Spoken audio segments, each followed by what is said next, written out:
The First Amendment protects bedrock American principles, including the freedom of speech and of the press as a check on government power. Current FCC Chairman Brendan Carr made that point himself when he delivered remarks at a luncheon hosted by the Media Institute of April of last year. Let's take a listen.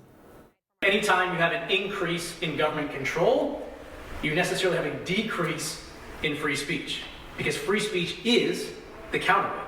Free speech is the check on government control. And I think a lot of this, at the end of the day, is cultural. In this country, we have to get back to embracing a diversity of opinions. In that context, we want to bring in James Sample, professor at Hofstra Law School and an ABC News contributor. Thank you, as always, for being here. So you heard him there say that we have to embrace that diverse freedom of speech and opinions. How do you square those comments with the FCC chair then calling for Jimmy Kimmel to be at best suspended?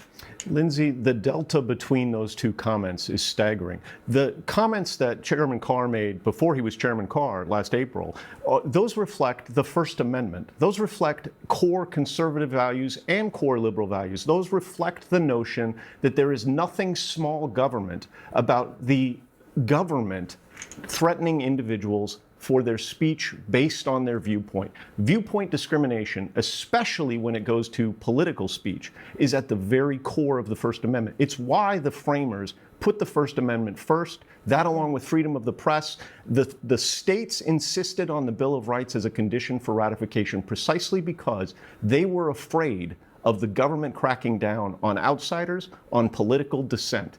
What Chairman Carr has done this week, and frankly the last 96 hours of the administration vis-a-vis free speech, has been a staggering pivot to an authoritarian crackdown on political freedom. Obviously, there have always been limitations on freedom of speech. You can't go into a theater and yell fire, right? But do you feel that what Jimmy Kimmel said in his monologue would be for protected speech under the First Amendment? You know, there's an old adage that political satire, and particularly over the last 50 or so years, the notion of late night talk shows and comedy political satire is at the core. If an administration, it actually speaks well of America when its comedians and its talk show hosts can make fun, can poke fun at the president, at an administration, at leadership, even in serious situations. What Jimmy Kimmel said was actually a reflection of what was going on in the country at the time, because this story, obviously Jimmy Kimmel also said that the death of Charlie Kirk was a tragic, horrible, horrible thing.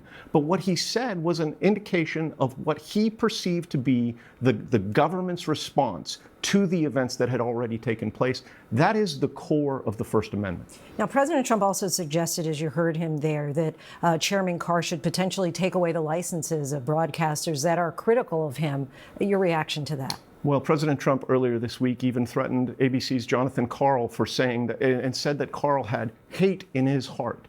The idea of removing broadcast licenses because the president or an administration doesn't like the content or perceives the content as unfriendly to him or to it, that is retaliation directly and clearly, unequivocally under the First Amendment. And that's exactly what the First Amendment is intended to protect against. Is it within the president's power to make such a request? The FCC does grant licenses to the broadcast networks.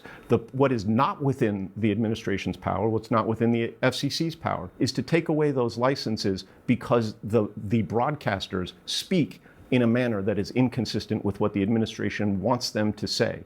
In North Korea, there's a system where you would lose your license if you said something that the leadership did not like. That's not America. The Trump administration obviously is letting their distaste be known sometimes with those critical comments that sometimes may come from the media. Would you say that this current ability for networks to run independently is compromised, therefore? The press faces an incredibly difficult moment. Networks face an incredibly difficult moment. Universities have faced that very similar moment. You think about Chairman Carr's remarks that were played in that piece. Either we can do this the hard way or the easy way. That's the line that every mobster says, not the line that a chairman of an independent government agency says. In the face of that kind of pressure, it is very, very difficult, but nothing could be more important. You know, Ben Franklin said, when he was supposedly leaving the framing of the Constitution and was asked, "What have we wrought?" And he answered, "A republic if you can keep it." The press and the people had the obligation to stand up for the First Amendment because the Constitution doesn't enforce itself, the people do. Hard conversations we've been having lately. James Sample, we thank you so much for your time and insight. Really appreciate it. Tonight, President Trump returns to the White House after his state visit to the UK. During his news conference